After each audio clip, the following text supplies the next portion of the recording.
muy lejos de mi Cristo, sin encontrar esa paz que yo anhelaba, y mucho tiempo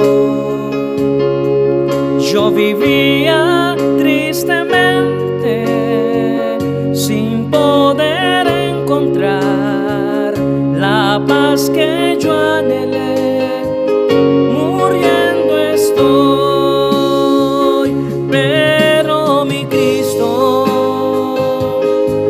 solo Él pudo escucharme todas mis culpas. Él ya lo ha perdonado y Él me dijo: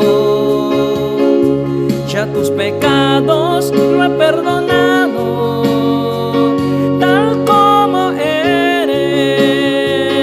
Hoy ven conmigo, siempre te amaré.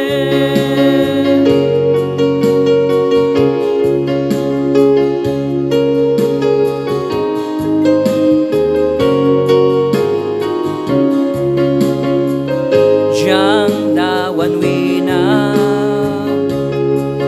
lay hurabaman lapitaw kri help ki ang sakras sa uraba mantaw kat na